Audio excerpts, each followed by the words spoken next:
Today's daf is daf Nun Vav, and we continue in this Agadita about three events that brought about Churban, the first of which is Kamsa and Bar Kamsa. And Bar Kamsa makes a statement, this is where we stopped yesterday, that Hol Vahavi Yasve Rabbanon V'lo Machu Bei, the Rabbanon were there at the banquet and they witnessed the Baal Abayis, Kamsa, throwing Bar Kamsa out. And Shmamino Kanichole, that I derive from this that they accept this kind of humiliation. Ezel Echol Bahu Kurza Beimalka. I'm going to somehow create a libel against the rabbis in the Beit Malka, in the royal palace. And that's we're going to have a whole story here about how the Churban Abayis came about. So we're up to line 7 or so, down from the top. Ozel Amalele Kesar Mardu Beyudoi. The Jews have rebelled against you. That's what he told the Kesar. Amalele, the Kesar responded, Yemar. How do you know such a thing? Who says it?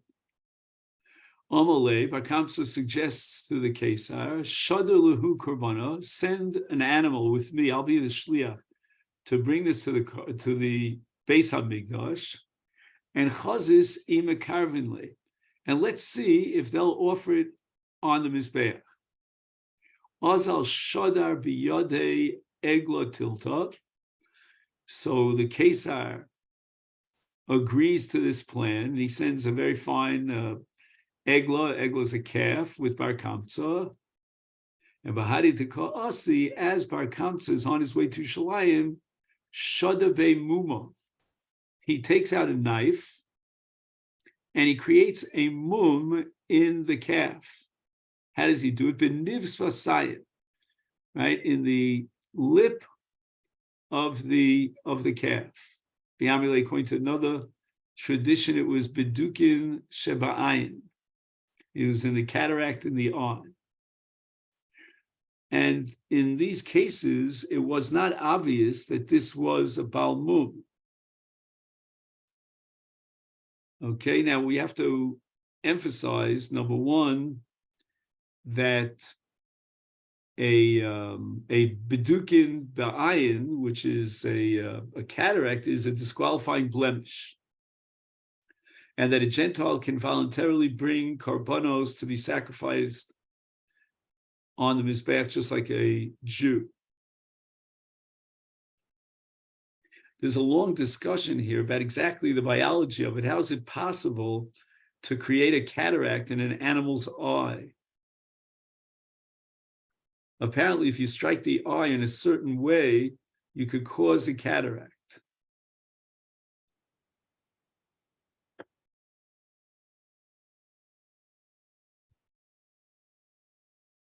Now, duchta, in this place, meaning either in the eye or in the cut in the upper lip, for the Mizbeach, it's considered a mum. The Goyim would not consider it a mum. But the literal translation is lididhu, for them. Now, what does that mean for them? A Jew can only bring a korban in the Mikdash. Otherwise, it's kodshim bachutz. But in the case of a non-Jew, he could either bring his korban in the Beis HaMikdash or outside the Beis HaMikdash. And therefore, lididhu, for a Gentile who's bringing his korban elsewhere, not in the Beis HaMikdash, then the laws of blemishes are totally different. And even a blemish that would disqualify a korban in the Mikdash, outside the Mikdash, it's not disqualified. unless it's mechusar aver. That's a different category that applies to every korban, even outside the mikdash. So now, what did Bar Kamsa accomplish here?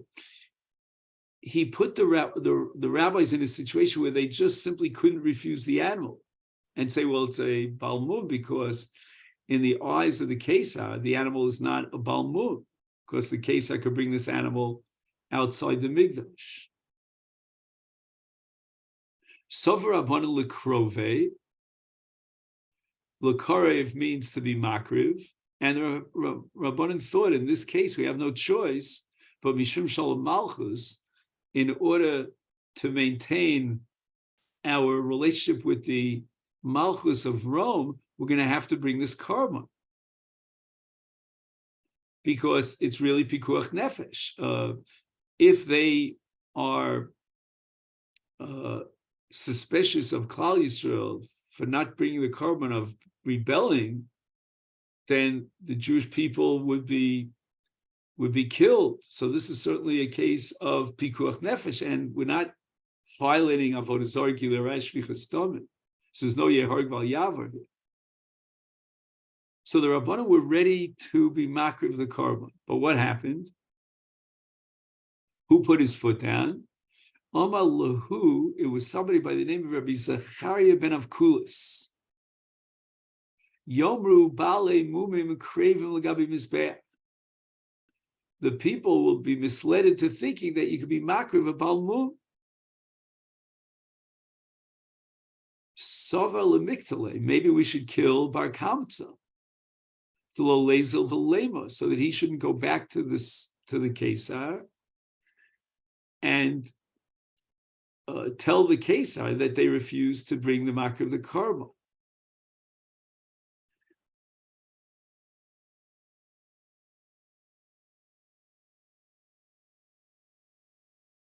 Now, this is a difficult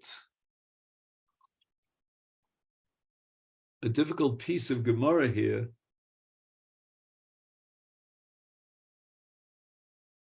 We have to assume that Bar Kamsa has the status of a rodef,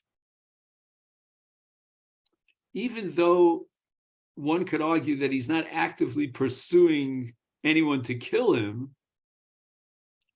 but his behavior is going to endanger the lives of Jews. That makes him a rodef.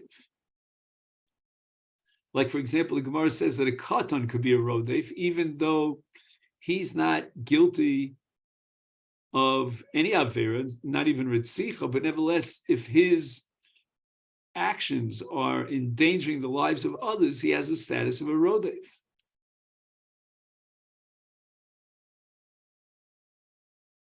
So again, Rav Zachariah ben Avkulis is going to stand up and object. He objected to bringing the carbon. Now he's going to object to killing Bar Kamsa. Rav Zachariah, Yomru matil mum bekodshim yeharek. The people will mistakenly think that the reason why we're putting Bar Kamsa to death is because he deliberately made a blemish, a mum, in a carbon. Now, this is all based on a Gemara in Bechoros, on Daf Lamed Gimel Amid Beis, where the Gemara establishes that there's an Isa Doraisa to blemish an animal that's a carbon. But it's not a Yeharg Val Yavar Avera, it's not Chiv Misa or anything like that, it's only a Chiv Malchus. But people might mistakenly think that for violating this crime and this lav, we put a person to death.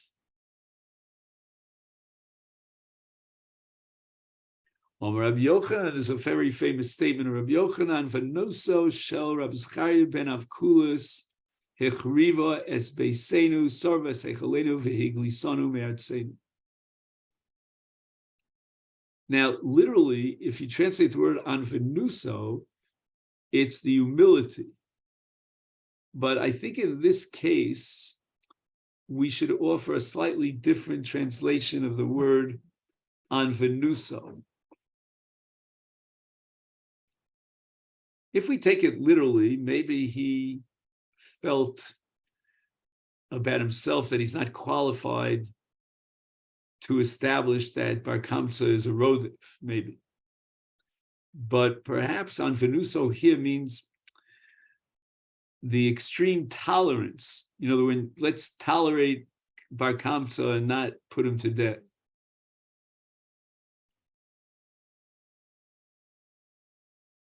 Now the Ram Shif is famous for asking the kasha, how can we say that it's Rab Zechariah ben Avkulus who's responsible for the destruction of the Beis HaMikdash when HaKadosh Baruch Hu had already decreed it was a Gzeira Milamala that the Beis HaMikdash would be destroyed. But what it means is that this was the final cause. The Gzeira was there, but the actual cause, Lamaisa, was this Rabbi Zechariah ben Avkulus.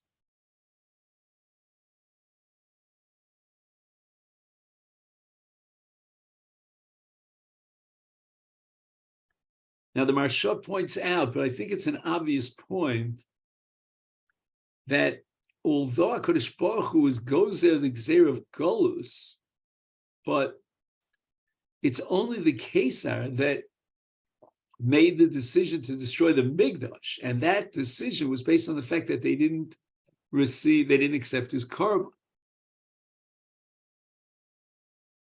Shadar love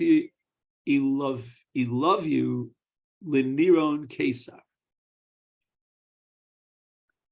When Bar Kamsa came back to the Kesar with that news, so the Kesar sent him somebody by the name of Niron Kesar.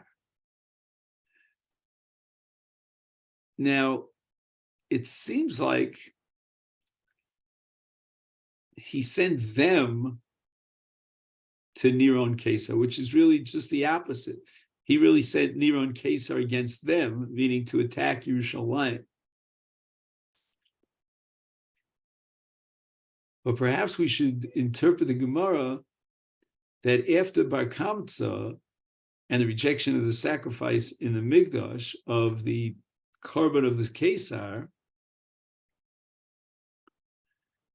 the fellow by the name of Nero, who was apparently very high up in the court of the Kesar, he decided, and he was absolutely convinced, that there was a rebellion going on over here.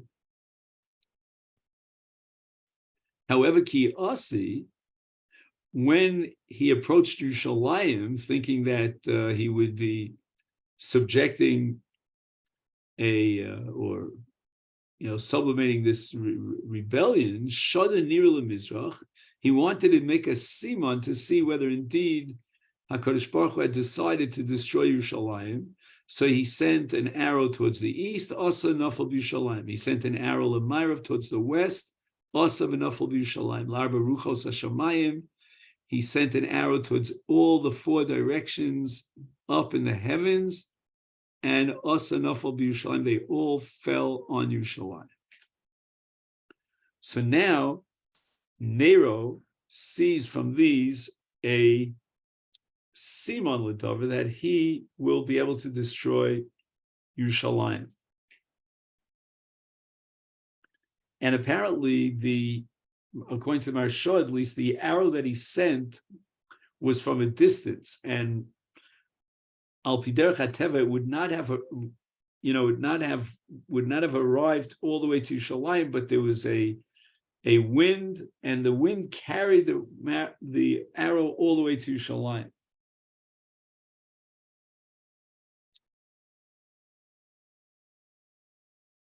Now,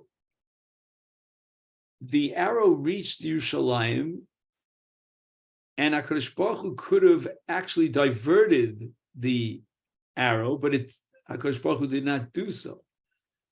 And he understood that meant that God would not intervene on behalf of the Jews. And furthermore, Amalei Lianuka, he saw a young boy, Psokli Psukech. What pasuk you learning?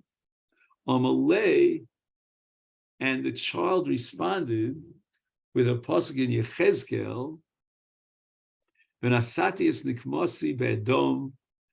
I will take out my revenge against Edom, biyad ami Yisrael, through the agency of my people Israel.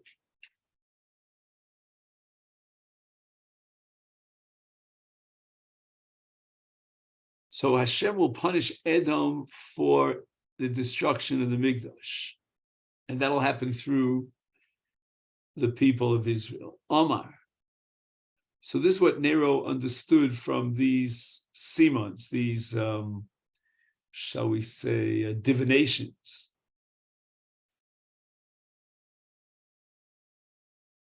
Kuchabrichu boilich ruve, basic. Kodesh Baruch Hu has decided to destroy his house. Uboilich apure yodei bahu gavra. And now, instead of blaming himself with a capital H, he wants to wipe his hands clean and blame that man, meaning himself. So this Neron Kesar, he didn't want to be subject to the punishment that HaKadosh Baruch Hu would meet him out because he brought about the Churban. And he made a decision. I'm sorry, Orak v'ozil v'gaya. He was misguided to Judaism. V'nafak minei, and who actually descended from him, none other than Rabbi Meir. We know that Rabbi Meir was a Ben Gerim, and he came from this Neron Kesar. So now the Kesar is back, to find someone else to send against Jerusalem.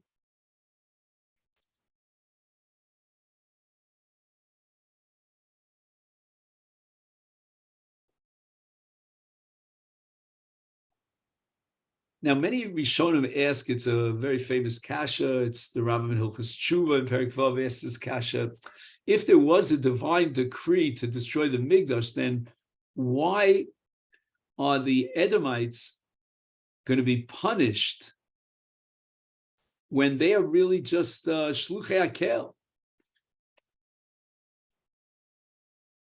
So the Rambam, with regard to Mitzrayim, says that even though there was a gzeira of Golus Mitzrayim, each particular individual Mitzri could have chosen not to be the one to abuse and subjugate and torment the Jewish people. So each individual Mitzri is guilty.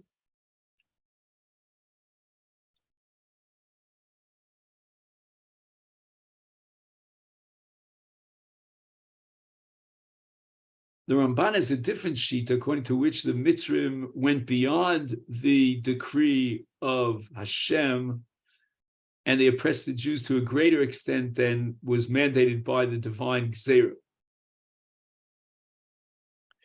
Others say it was because the Kavanah was not to fulfill the divine Gzeira, but rather they had ulterior motives. They just had hate against the Jewish people, etc., etc.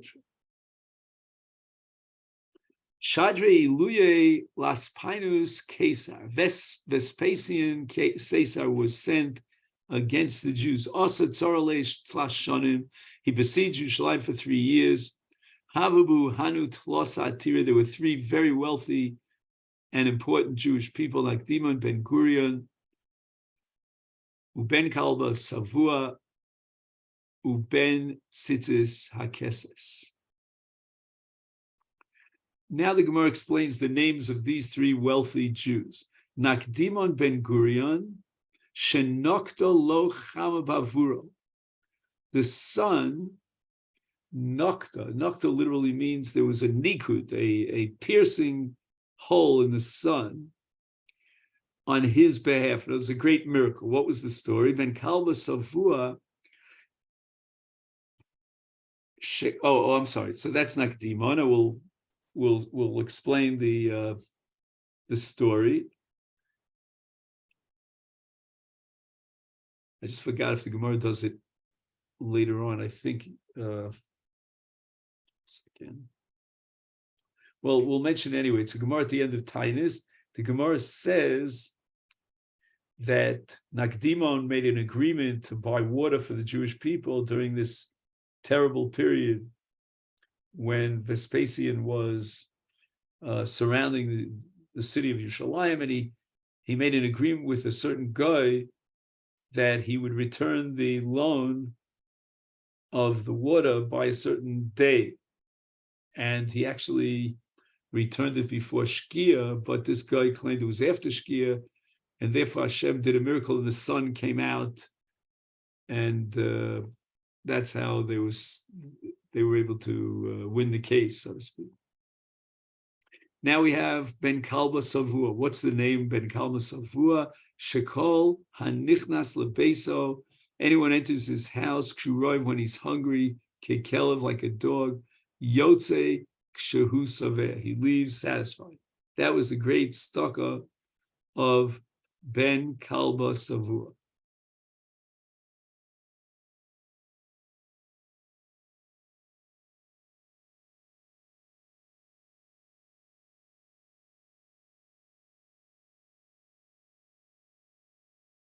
Ben Tzitzis HaKeses, what was his name? Shalaisa Tzitzoso, his tzitzis were negreris al gabi ksosos. Right, there's an issa to allow your tzitzis to be swiped on the floor, and he would walk on cushions that were made of very fine fabric, and therefore his tzitzis never swiped against the floor. Others say shaisa kisto mutelis bein gedolei romi. His cushion was placed. So again, according to the first pshat, the word ksasos means cushions, and according to the second pshat, the word ksasos means cushions. But according to the second interpretation, his cushion, which means his seat, was placed amongst the nobles of Rome. Tad Amar Lahu, one of these rich men said to the Rabbanon, Ana zainalahu bechite usiori. I will sustain the Jewish people with wheat and barley. Chad Amar Lahu, one said to the Rabbanon, I will supply for the Jewish people wine, salt, and oil. Bitsive, which is Aramaic for wood. And of all these three, the Rabbanan praised the last one because this was most generous of all of them. Wood is required in a greater quantity than any other staples. The Rav Chizda kol aklidi havi mosal shame.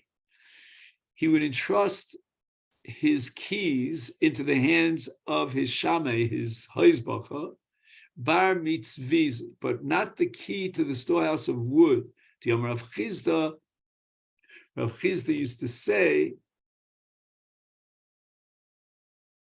aklava dechiti boy shitin akli.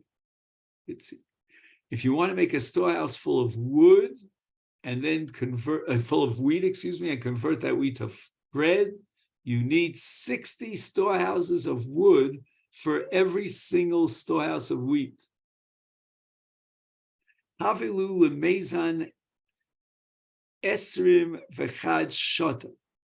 These three men had enough of supplies to sustain the people of Yerushalayim for 21 years. But Havalahu Hanach Biryoni. What was the problem with Biryoni? Now, who are these Biryoni? Biryoni are literally Milashon Bur. Bur means empty. And these were ruffians. Rashi says they had a propensity to violence. And Amrulu Rabbanon, Rabbanon said to the Biryoni, Nepuk v'navid shlama b'adayu. Let's go out and figure out how we can make peace with the Romans. Lo shav kinu, the Biryoni would not let them do so. Amrulahu, they responded to the rabbis, Nepuk v'navid krava b'adayu. We should wage war against the Romans. Amrulei Rabbanon, the Rabbanon responded, Lo mistaya milsa. We will not have divine success. Kamu kalnu lahani avre dechiti visari. these Biryoni rose up and they burnt down the storehouses of wheat, barley, and wood, and then there was famine in the city. So it's because of these Biryoni that the Jewish people would not be able to survive. And now the Gemara describes the impact of the famine. Marta bar Baitus, one of the most wealthiest women, Atirta Yerushalayim Avi, perhaps the wealthiest woman in Yerushalayim, Shadarte l'shluchei v'amrle, she sent a shliach and instructed him, Zil, Isili, Smida, bring me some flour. Smida is fine flour. Adi Ozil is Davin. By the time he went out to buy the fine flour, it was too late. Everything was sold.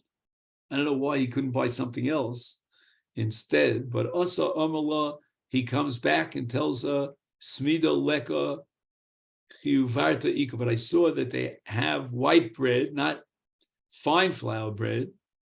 Amala zil isoli, go buy it for me. As the Ozil is down. By the time he got there, all the white bread had been sold. Yeah, so at this point, I don't know why he didn't buy coarse bread. This I can't figure out. Any us of the Amar law, chivarto leka, but gushkara ika. So there's coarse bread to be had. Amar leis, he sent it back. Zil isole, go buy me some coarse bread. Ada Ozil is down, it was all sold out by the time you got there. Us of the Amar law, he tells her gushkara leka, but kimcha desari ika. There's barley flour. Why didn't buy the barley flour on the spot? I can't figure out.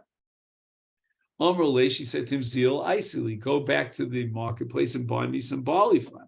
Adi Ozil is davin, it was already sold. Havi shlifa misana amra.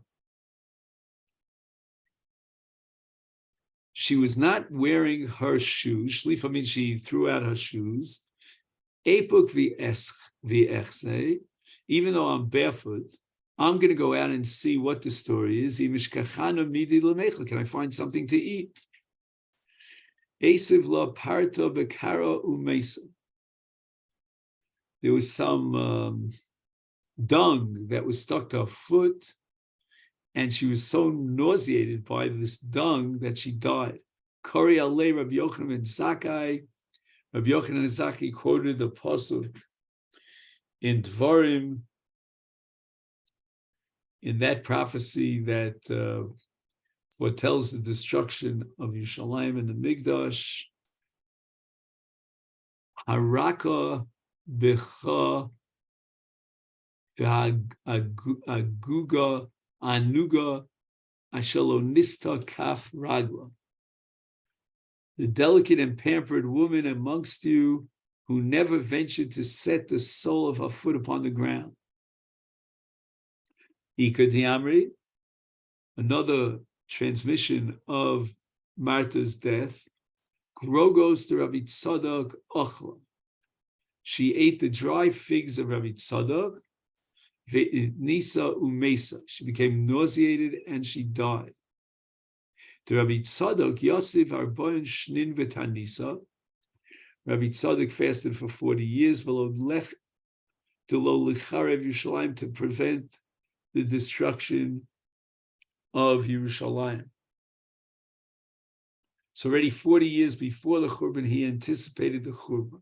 Kavi Ochli Midi, he was so thin after 40 years of fasting that anything that he ate, Havi Mitchazeh Me'abroi, it could be seen from the outside going down his throat. So you're standing outside and you're watching anything that he eats go down his throat.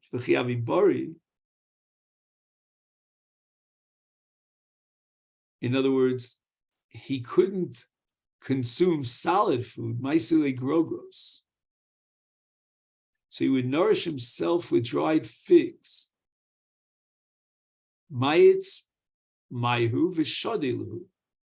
He would suck out the juice, the moisture from these dried figs, and then throw them and discard them. Because he couldn't tolerate solid foods. Now, going back to Martha. Kiavika naichi nafshi, as she was dying, afikta lechol dahava v'kaspa.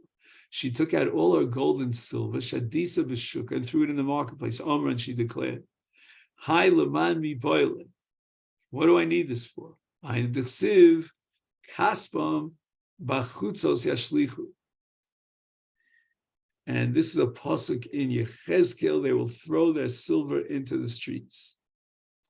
Abasikra reish biryone d'Yushalayim bar achte de Rabban Yochanan ben Zakkai.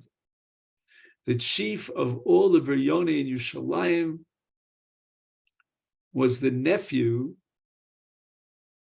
of Rabbi Yochanan ben Zakkai's. Right, he was the son of Rabbi Yochanan ben Zakkai's sister. Sholach le, Rabbi Yochanan ben Zakkai sends a message to Abba Sikra. Ta b'tzino legaboy. Come to me in secret. Osa, so Abba Sikra came. Omal le. Rabbi Yochanan says to Abba Sikra, Ad emas avdisu hochi. How long are you going to act in this way? V'katel leili alma v'kanfa. And you're going to kill everyone through starvation. Apparently, the Baryonim did not let anyone leave the city.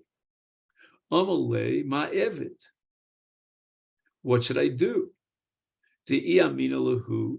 If I say anything to the Baryoni, midi katlulei. They'll immediately kill me. Amalei, Rabbi Yochanan ben Zakkai says to him, Chazili takanto l'didi di epuk. Find me a way of getting out of the city. Efsher daviatzola purta. Maybe there'll be a small measure of hatzola, of salvation. Amalei, Abba Sikra said to him, Nekot nafshach b'kitzire. Kitzire apparently means someone who's ill, in bed. So make believe that you're ill. V'leisei kuli alma v'leshaylu bach. And let everyone come and ask about you to find out if you're going to survive this disease. The icy midi sario vi agni gabach. Take something that smells bad, like the putrid of a carcass of an animal, and agni gabach, lay it down next to your bed. The limru denach nafshi. People will say you have died and your body is decomposing. The li'ayli bach talmidah. Let your talmidim enter, and they'll take a hold of your bed and carry it out. V'lo bach inishachrina. Let anyone else enter to carry your bed. V'lo lirgishin bach dekol at. So they will not detect that you are light. Usually a body after death is heavy. The inu yade dechaya kol mimesa. The Baryoni know that a living person feels lighter than a corpse. Ovid hachi. Rabbi Yochanan ben Zakkai did exactly according to the advice of his nephew. Nichnas bo Rabbi Eliezer mitzad echad, Rabbi Yeshua mitzad acher. So one held the bed on one side and the other on the other side, and they carried out the bed to the gate of the city. When they reached the gate, the Baryone, who were guarding the gate, they wanted to stab Rabbi Yochanan ben Zakkai with spears to make sure that he was really dead. Amalei, Abba Sikra said to them, Yomru, the Romans will say, Rabban Dokru, that the Jews stabbed their own rabbi. Boil and midchafe. The Baryoni wanted to push Rabbi Yochanan and see whether he would cry out. Amalu Abba Sikra said, Yomru Rabban Dochvu. They'll say the Jews shoved their rabbi. Pasku le bava nofa. The Baryoni finally opened the gate for him and he was carried out.